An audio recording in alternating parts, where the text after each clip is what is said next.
Hello दोस्तों, नमस्कार, अस्सलाम वालेकुम, सत श्री अकाल, जोहार। तो आइए जानते हैं फटाफट झारखंड की तमाम छोटी बड़ी खबरों को। अगर अभी तक आपने इस वीडियो को लाइक नहीं किया है तो लाइक कर दें। साथ ही इस चैनल को यानी स्टेट न्यूज झारखंड चैनल को सब्सक्राइब कर दें ताकि आप झारखंड की खबरों से अवगत रह सकें, साथ ही आप खुद भी अपडेट रह सकें। तो चलिए शुरू करते हैं। मैया सम्मान योजना में ऐसा गोलमाल देख अफसरों के भी छूटे पसीने, 95 बार किया आवेदन। मैया सम्मान योजना की जैसे जैसे जांच हो रही है, एक से बढ़कर एक गड़बड़ी के खुलासे हो रहे हैं।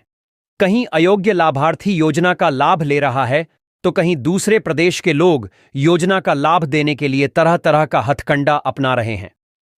मैया सम्मान योजना के भौतिक सत्यापन में एक चौंकाने वाला खुलासा हुआ है। मैया सम्मान योजना की वेबसाइट को भेद कर 11,200 डुप्लीकेट आवेदन डाल दिए गए हैं। योजना का लाभ लेने के लिए बड़ी साजिश भी रची गई है। एक ही व्यक्ति के बैंक खाते को कई आवेदनों से जोड़ दिया गया है ताकि लाभुक कोई भी हो, राशि उसी व्यक्ति के खाते में जाए। बंगाल के उत्तर दिनाजपुर जिले के पतागोड़ा बड़ाखांती निवासी यूसुफ नामक व्यक्ति के बैंक खाता का इस्तेमाल 95 बार किया गया। सामाजिक सुरक्षा विभाग द्वारा योजना के लाभुकों के भौतिक सत्यापन में खुलासा हुआ है कि एक ही बैंक खाता का नंबर दर्ज कर अलग अलग नाम से अलग अलग प्रखंडों से कुल 95 बार आवेदन किया गया है। इसमें से 50 प्रखंड और 50 नगर निगम क्षेत्र से कुल 67 बार और गोमिया प्रखंड से 28 बार आवेदन किया गया है। जांच में यह भी सामने आया कि ऐसे ज्यादातर बैंक खाता इंडसइंड बैंक में ही खुला है। ये सभी आवेदन पलामू जिले के मेदिनीनगर स्थित प्रज्ञा केंद्र के संचालक सुमित कुमार के आईडी संख्या 54 23 16 22 0013 से किया गया है। यही नहीं, इस बात का भी खुलासा हुआ है कि बैंक खाता संख्या 100 25 33 87 047, जो कि पश्चिम बंगाल के पतागोड़ा बड़ाखांती उत्तर दिनाजपुर के यूसुफ के नाम पर है। इस खाता का इस्तेमाल अलग अलग नाम से 95 बार योजना का लाभ लेने के लिए आवेदन करने के लिए किया गया है। जांच में यह भी सामने आया कि इस व्यक्ति के नाम पर दर्ज राशन कार्ड का संख्या भी फर्जी अंकित है। इस मामले के खुलासे के बाद प्रशासन एक्शन में है। बोकारो डीसी विजया जाधव ने खाता धारक के खिलाफ मामला दर्ज करने का निर्देश दिया है। सादा पान मसाला पर भी लगेगा बैन, स्वास्थ्य मंत्री ने दिए संकेत। झारखंड में गुटखा पर बैन लग सकता है। राष्ट्रीय स्वास्थ्य मिशन यानी एनएचएम के तहत स्वास्थ्य मुख्यालय नामकुम में राज्य स्तरीय ओरिएंटेशन कार्यक्रम में स्वास्थ्य मंत्री ने इस बात के संकेत दिए। स्वास्थ्य मंत्री ने राज्य में गुटखा और नशीली दवाओं के बढ़ते प्रचलन पर चिंता जताते हुए डॉक्टर इरफान अंसारी ने कहा कि राज्य की जनता के स्वास्थ्य से खिलवाड़ करने वालों पर सख्त कार्रवाई सुनिश्चित किया जाए। स्वास्थ्य मंत्री ने दो टूक शब्दों में कहा कि झारखंड में सादा पान मसाला भी प्रतिबंधित किया जाएगा, क्योंकि इसके नाम पर दुकानों में खुलेआम गुटखा बेचा जा रहा है। स्वास्थ्य मंत्री ने स्पष्ट किया कि गुटखा और तंबाकू उत्पादों के सेवन से झारखंड के युवा शारीरिक और मानसिक रूप से कमजोर हो रहे हैं, जिससे वे गलत राह पर जा रहे हैं। स्वास्थ्य मंत्री डॉक्टर इरफान अंसारी ने बैठक के दौरान अधिकारियों को निर्देश दिया कि दवा दुकानों की तत्काल जांच शुरू की जाए, क्योंकि कई मेडिकल स्टोर्स में नशीले सिरप और स्टेरॉयड धड़ल्ले से बेचे जा रहे हैं, जो युवाओं को नशे की ओर धकेल रहे हैं। मंत्री ने सभी सिविल सर्जनों और ड्रग इंस्पेक्टरों को सख्त चेतावनी देते हुए कहा कि अगर उनके क्षेत्र में प्रतिबंधित नशीले पदार्थों की बिक्री होती पाई गई तो वे स्वयं भी कार्रवाई के दायरे में आएंगे। हाजिरी बनाकर बड़ा बाबू क्लर्क कर रहे थे मटर गश्ती, तभी पहुंच गए डीसी साहब। रांची डीसी मंजूनाथ भजंत्री एक्शन में दिखे। उन्होंने अरगोड़ा अंचल कार्यालय से हाजिरी बनाकर गायब रहने वाले बड़ा बाबू और लिपिक के एक दिन का वेतन काटने और शो कॉज का निर्देश दिया है। डीसी शाम के वक्त अचानक से ब्लैक ऑफिस में पहुंचे तो हंगामा मच गया। इंस्पेक्शन के दौरान दोनों अनुपस्थित पाए गए। कार्यालय में उपस्थित कर्मियों की उपस्थिति, पंजी और बायोमेट्रिक उपस्थिति की जांच के दौरान बड़ा बाबू अश्विनी कुमार श्रीवास्तव और लिपिक अनीता कुमारी की हाजिरी बनी हुई थी, लेकिन दोनों गायब थे। उपायुक्त मंजूनाथ भजंत्री ने इसे गंभीरता से लेते हुए दोनों के एक दिन का वेतन काटने और शो कॉज करने को कहा। उन्होंने कहा कि सभी कर्मचारी कार्यालय समय से आएं, बायोमेट्रिक हाजिरी बनाना सुनिश्चित करें और आवेदन स्वीकृति के पश्चात ही अवकाश पर जाएं। उपायुक्त मंजूनाथ भजंत्री ने अंचल अधिकारी सुमन कुमार सौरभ से दाखिल खारिज के लंबित मामलों की जानकारी ली। सीओ द्वारा बताया गया कि सूची अनुसार 10 डिसिमल तक के म्यूटेशन के मामलों का 100% वेरिफिकेशन सीआई और कर्मचारी स्तर से हो चुका है। उपायुक्त द्वारा आगामी रविवार को कैंप लगाकर वेरीफाइड मामलों के निष्पादन का निर्देश गया। उन्होंने परिशोधन पोर्टल के कार्य में तेजी लाने के भी निर्देश दिए। उपायुक्त मंजूनाथ भजंत्री द्वारा अंचल कार्यालय के पदाधिकारियों या कर्मियों से सरकारी जमीन की खरीद बिक्री पर पैनी नजर रखने को कहा। उपायुक्त ने राज्य या केंद्र सरकार की जमीन की खरीद बिक्री पर फौरन एक्शन लेने के निर्देश दिए। उन्होंने कहा कि अंचल कार्यालय में बिचौलियों दिखते हैं तो फौरन नजदीकी थाना को बताएं। उपायुक्त ने आम लोगों से अपील करते हुए कहा कि बिचौलियों की जानकारी अबुआ साथी का फोन नंबर 94 30 32 80 80 पर दें। जन शिकायत हेतु जिला प्रशासन के व्हाट्सएप नंबर पर 24 घंटे सतत निगरानी होती है और प्राप्त शिकायतों पर त्वरित कार्रवाई होती है।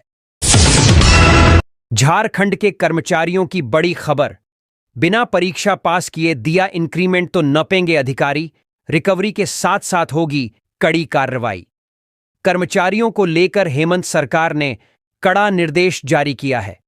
राज्य सरकार ने निर्देश जारी किया है, जिन कर्मचारियों ने हिंदी परीक्षा पास किए बिना इंक्रीमेंट या पेंशन लाभ लिया है, उनका रिकवरी अधिकारियों से की जाएगी।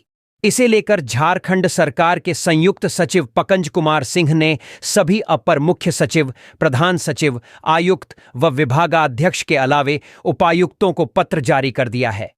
दरअसल हेमंत सरकार ने चतुर्थ श्रेणी के कर्मचारियों को छोड़कर अन्य श्रेणी के कर्मचारियों के लिए हिंदी परीक्षा उत्तीर्ण होना पहले से ही अनिवार्य कर रखा है।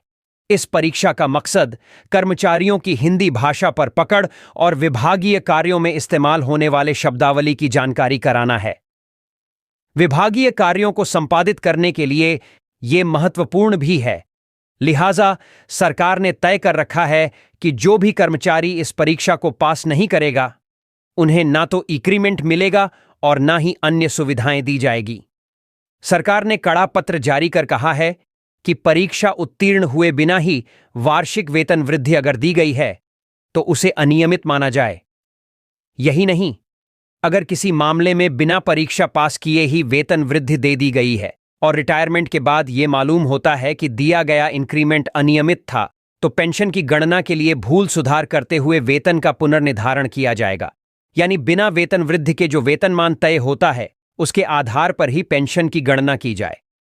राज्य सरकार ने सभी कार्यालय प्रधान को निर्देश दिया है कि वो अपने कार्यालय के कर्मचारियों की सेवा पुस्तिका की जांच कर प्रमाण पत्र अंकित कर देंगे कि सेवा पुस्तिका की जांच की गई है तथा स्वीकृत वेतन वृद्धि एवं निर्धारित वेतन नियमों में एवं सरकारी निर्णयों के आलोक में है।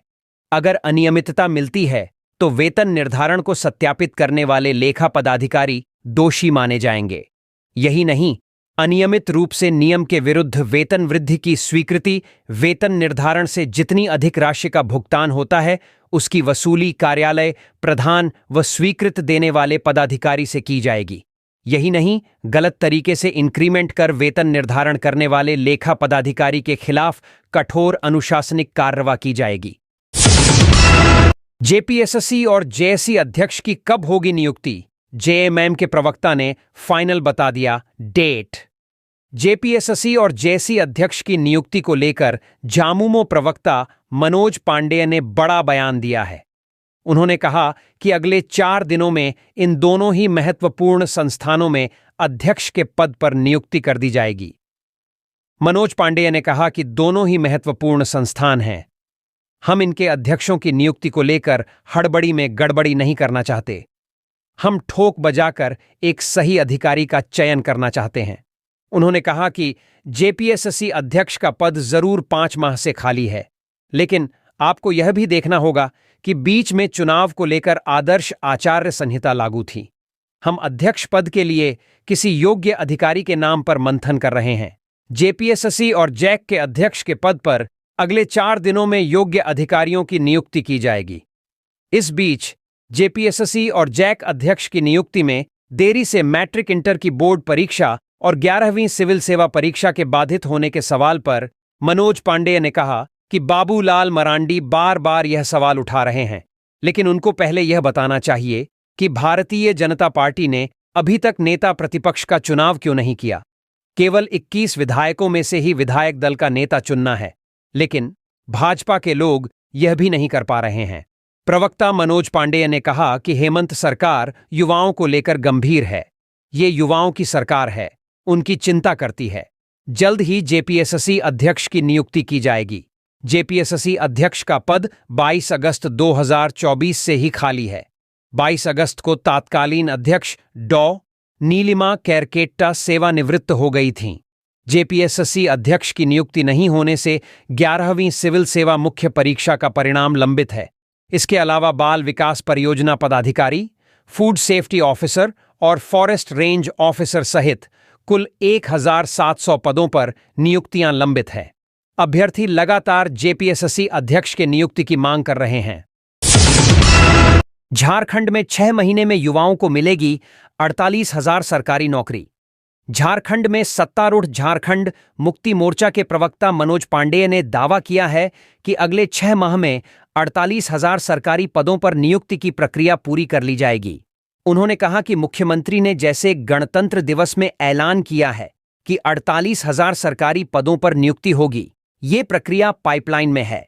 मनोज पांडेय एक वेब मीडिया पोर्टल से बातचीत करते हुए कहा कि इन 48,000 सरकारी पदों पर नियुक्ति की प्रक्रिया अगले कुछ दिनों में विज्ञापन जारी होते ही शुरू हो जाएगी। उन्होंने कहा कि ये 48,000 नियुक्तियां 6 महीने में पूरी हो जाएगी। इसके बाद और भी नियुक्तियां होंगी। स्वीकृत सरकारी पदों की संख्या घटाने के सवाल पर मनोज पांडेय ने कहा कि यह महज अफवाह है। स्वीकृत सरकारी पद जितने थे उतने ही हैं। सभी विभागों ने अपनी रिक्तियां कार्मिक विभाग को भेजी है। कार्मिक विभाग आगे आवश्यकतानुसार इन रिक्तियों की सूची जेपीएसएससी और जेएसएससी को भेज देता है। युवाओं के साथ किसी भी प्रकार का छल नहीं किया जाएगा। हेमंत सरकार युवाओं की सरकार है। उनको नौकरी देने के लिए यह सरकार प्रतिबद्ध है। उन्होंने कहा कि युवाओं को किसी भी अफवाह में ध्यान देने की बजाय मेहनत करते रहना चाहिए। मनोज पांडेय ने कहा कि हमने लगातार सरकारी नौकरी का विज्ञापन निकाला है, परीक्षाएं ली है, लेकिन विपक्ष के लोग इसमें रोड़ा अटकाते हैं। कभी मामला कोर्ट में ले जाते हैं तो कभी सड़क पर उतरकर विरोध जताते हैं। बिना वजह आरोप लगाकर सरकार को कटघरे में खड़ा करने का प्रयास किया जाता है, लेकिन हम इससे नहीं भटकेंगे। युवाओं को नौकरियां मिलेगी। हम लगातार प्रयास कर रहे हैं। झारखंड सरकार ग्रामीण अर्थव्यवस्था, कृषि, शिक्षा और स्वास्थ्य पर देगी जोर। झारखंड मंत्रालय में आगामी वित्तीय वर्ष 2025 से 26 के लिए तैयार किए जा रहे अबुआ बजट की तैयारी को लेकर संगोष्ठी का आयोजन किया गया। 2 दिवसीय इस संगोष्ठी के अंतिम दिन मुख्यमंत्री हेमंत सोरेन ने संबोधित करते हुए कहा कि इस बार के बजट को लेकर मिले सुझाव को अध्ययन करने को कहा गया है। इस संगोष्ठी में बजट के ऊपर एक से बढ़कर एक अच्छे सुझाव सुनने को मिले हैं। जितने दिन कार्यशाला चली है, उतने दिन के सभी दस्तावेजों को एकत्रित करने का सचिव को आदेश दिया है और उस पर अध्ययन होगा। सीएम ने कहा कि मुझे लगता है कि इस बार का बजट झारखंड राज्य के लिए बहुत खास होने जा रहा है। झारखंड बजट में ग्रामीण अर्थव्यवस्था को मजबूत करने के साथ साथ सरकार कृषि, शिक्षा, सिंचाई और स्वास्थ्य पर फोकस करने जा रही है। हेमंत सोरेन सरकार युवाओं की पढ़ाई और रोजगार पर दे रही जोर। झारखंड की हेमंत सोरेन सरकार युवाओं के पढ़ाई और रोजगार पर फोकस कर रही है। सीएम हेमंत सोरेन ने बजट पूर्व संगोष्ठी में भी युवाओं के साथ रोजगार सृजन को बजट में प्राथमिकता देने की बात कही है। राज्य सरकार ने पिछले वित्तीय वर्ष 2023 से 24 में 36 लाख विद्यार्थियों को प्री मैट्रिक एवं पोस्ट मैट्रिक छात्रवृत्ति योजना के तहत छात्रवृत्ति प्रदान की। इस पर सरकार ने 1,415 करोड़ रुपए की राशि निर्गत की। चालू वित्तीय वर्ष 2025 से 26 में 21,54,486 विद्यार्थियों को छात्रवृत्ति दे चुकी है। इस पर 442 करोड़ रुपए निर्गत किए जा चुके हैं। सरकार अब तक 4,71,000 विद्यार्थियों के बीच साइकिल वितरण कर चुकी है। साइकिल का वितरण वित्तीय वर्ष 2023 से 24 और 2024 से 25 के बीच किया गया। इस योजना के तहत वर्ग 8 में पढ़ने वाले विद्यार्थियों को साइकिल दी जा रही है। राज्य सरकार ने रोजगार सृजन के लिए 438 करोड़ का ऋण वितरित कर चुकी है। मुख्यमंत्री रोजगार सृजन योजना के तहत 7,625 आवेदन स्वीकृत किए गए। मुख्यमंत्री सारथी योजना के तहत लगभग 4,84,000 युवाओं को प्रशिक्षित किया गया। 2,14,000 प्रशिक्षित युवाओं को जॉब ऑफर प्राप्त हुए। झारखंड में मैया को सम्मान, आंगनबाड़ी में बच्चे पालने वाली सेविकाओं पर नहीं है सरकार का ध्यान, आंदोलन का ऐलान। झारखंड में इन दिनों एक आंख में काजल और एक आंख में सुरमा वाली कहावत चर्चा के केंद्र में है, क्योंकि एक तरफ 18 साल से 50 साल तक की युवती या महिलाओं को बिना काम कराए सरकार मैया सम्मान योजना के तहत 2,500 रुपए प्रति माह दिया जा है, तो दूसरी तरफ आंगनबाड़ी केंद्रों में 3 से 5 साल के बच्चों को पोषण युक्त आहार के साथ शिक्षा देकर राज्य की बुनियाद मजबूत कर रही सूबे की सेविकाओं और सहायिकाओं को अपनी मेहनत के पैसे के लिए दर दर की ठोकरें खानी पड़ रही हैं।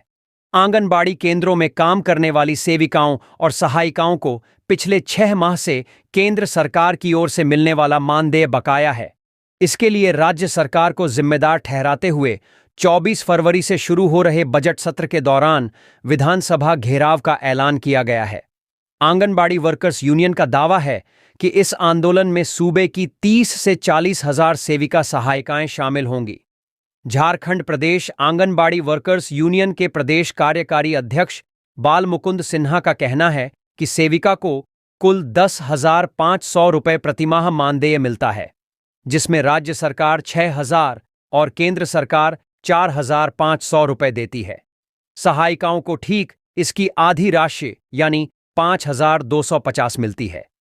राज्य सरकार 3,000 रुपए, जबकि केंद्र सरकार 2,250 रुपए प्रतिमाह देती है। लेकिन पिछले अक्टूबर माह से केंद्र सरकार ने अपनी हिस्सेदारी नहीं दी है। यूनियन का कहना है कि साल 2022 में सीएम और विभागीय अधिकारियों के साथ वार्ता के दौरान भरोसा दिलाया गया था कि केंद्र सरकार की हिस्सेदारी को बकाया नहीं रहने दिया जाएगा। राज्य सरकार अपने फंड से पैसे देकर केंद्र से राशि आने के बाद एडजस्ट कर लेगी, लेकिन ऐसा नहीं हो रहा है। आंगनबाड़ी केंद्रों पर चावल तो पहुंच जाते हैं, लेकिन दाल नहीं मिलता। गैस की व्यवस्था भी नहीं है। सेविकाओं को उधार में दाल लेकर सेंटर चलाना पड़ रहा है। बच्चों को हर दिन अंडा देना है, लेकिन सरकार एक अंडे के बदले 6 रुपए देती है, जबकि बाजार में एक अंडे की कीमत 7 रुपए से ज्यादा हो गई है।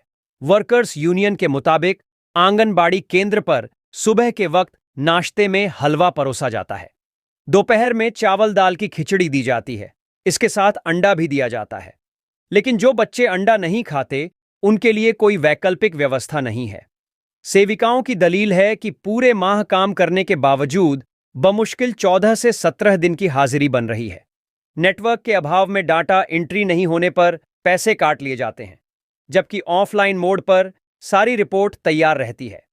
केंद्र की गतिविधियों का वीडियो और डाटा ऑनलाइन अपलोड करने के लिए आज तक मोबाइल की सुविधा नहीं दी गई है, जबकि चुनाव के दौरान सेविकाओं से बीएलओ का भी काम लिया जाता है।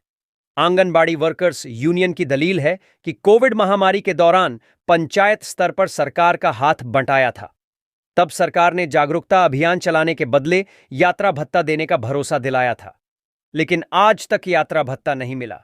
जुलाई 2024 में मैया सम्मान योजना की लाभुकों को जोड़ने के लिए व्यापक स्तर पर सहयोग के बावजूद कोई यात्रा भत्ता नहीं मिला। यही नहीं, दिसंबर और जनवरी में कड़ाके की ठंड का हवाला देकर तमाम स्कूल बंद कर दिए गए थे, लेकिन आंगनबाड़ी केंद्रों का संचालन होता रहा। फिर भी सेविकाओं को हाशिए पर रखा गया है।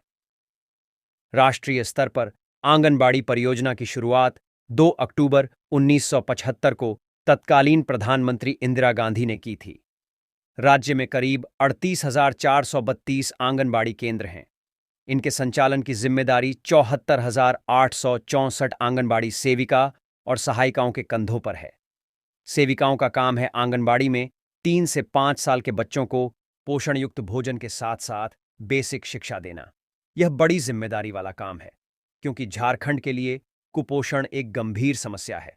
लिहाजा राज्य के स्वास्थ्य की बुनियाद को मजबूत करने के लिए सेविकाएं सबसे अहम भूमिका निभाती हैं।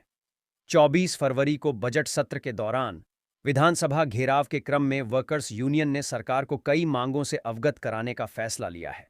इसके मुताबिक सेविकाओं को सरकार कर्मी का दर्जा मिले, समान काम के बदले समान वेतन वाला मानदेय मिले, रिटायर होने पर पेंशन की सुविधा मिले, काम के दौरान मृत्यु होने पर अनुकंपा पर नौकरी की मांग की जाएगी।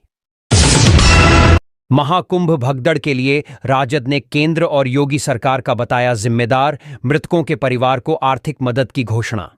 प्रयागराज महाकुंभ में मौनी अमावस्या के शाही स्नान से पूर्व मची भगदड़ को झारखंड राजद ने प्रधानमंत्री और गृहमंत्री की विफलता करार दिया है। नेपाल हाउस में श्रम मंत्री कक्ष में संवाददाता सम्मेलन कर राजद के प्रदेश अध्यक्ष संजय सिंह यादव और राजद महासचिव सहमंत्री संजय प्रसाद यादव ने कहा कि पहली विफलता देश के प्रधानमंत्री और गृहमंत्री की है और उसके बाद उत्तर प्रदेश के मुख्यमंत्री की जिम्मेवारी बनती है। घटना में झारखंड के पलामू की गायत्री देवी और मुसाबनी के शिवराज गुप्ता की मौत पर दुख जताते हुए राजद नेताओं ने पार्टी स्तर से दोनों पीड़ित परिवार को 51,000 रुपये की आर्थिक मदद देने की भी घोषणा की। हुसैनाबाद विधायक सह झारखंड प्रदेश राजद के अध्यक्ष संजय सिंह यादव ने कहा कि पहले से ही यह अनुमानित था कि इस बार के महाकुंभ में करोड़ों की संख्या में लोग प्रयागराज पहुंचेंगे। उन्होंने सवालिया लहजे में कहा कि क्या यह जरूरी नहीं था कि इतने बड़े आयोजन से पहले प्रधानमंत्री और गृहमंत्री सभी राज्यों के मुख्यमंत्रियों के साथ एक बैठक करते और सभी से अपेक्षित सहयोग लिया जाता। राजद के प्रदेश अध्यक्ष संजय कुमार सिंह यादव ने कहा कि पूरी घटना की जांच के साथ साथ राजद की मांग है कि सभी पीड़ित परिवार को 1 करोड़ रुपये की मदद की जाए। उन्होंने झारखंड से जिन 2 लोगों की जान इस घटना में गई है, उनको राज्य सरकार की ओर से भी 5-5 लाख रुपए और 1-1 नौकरी देने की मांग की। राज्य के श्रम मंत्री और झारखंड राजद के प्रधान महासचिव संजय प्रसाद यादव ने कहा कि राजद की ओर से एक पत्र मुख्यमंत्री को सौंपा जाएगा और मांग की जाएगी कि झारखंड के जिन 2 लोगों की मौत हुई है, उनके परिजनों को आर्थिक सहायता दी जाए। इसके साथ साथ झारखंड से महाकुंभ जाने वाले एक झारखंडी की पूरी जानकारी सरकार के पास हो। इसके लिए महाकुंभ जाने वाले लोगों का रजिस्ट्रेशन राज्य में ही कराने की मांग की जाएगी।